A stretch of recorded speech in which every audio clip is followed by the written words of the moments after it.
نور اور روشنی کریں گے۔ اور آپ نے فرمایا کتب اللہ لہ بہا حسنہ وکفر عنہ بہا سیئہ، جو شخص اپنے بالوں کو اللہ کی بندگی میں سفید کرتا ہے، اللہ رب العزت قیامت کے دن ایک بال پہ درجے کو بلند کریں گے اور ایک بال کے اس کے گناہوں کو معاف کر دیں گے۔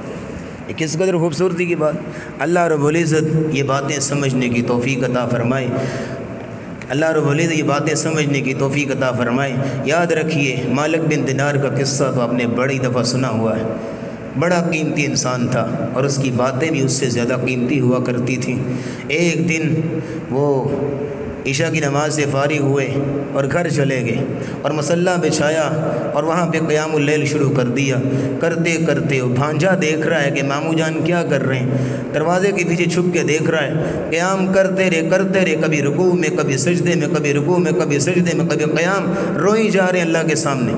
فجر کا وقت ہو گیا اور اللہ کے سامنے ہاتھ اٹھا لی اور آ کے کہنے لگے یا اللہ میں تیری عبادت کا صحیح حق ادا تو نہیں کر سکا، لیکن ایک میری چھوٹی سی گزارش یہ ہے فحرم شعر مالک بن دینار علی النار، یا اللہ مالک بن دینار کے سفید بالوں کو جہنم کی آگ پہ حرام کر دینا۔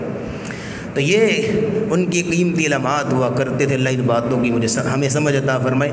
اچھا جی، ایک سوال جو ہے وہ آیا تھا اور مجھے کہا گیا تھا کہ اپنے درس میں بتانا ہے۔ سوال یہ ہے کہ زکوٰۃ کے پیسوں سے آپ کسی کو راشن لے کے دے سکتے ہیں؟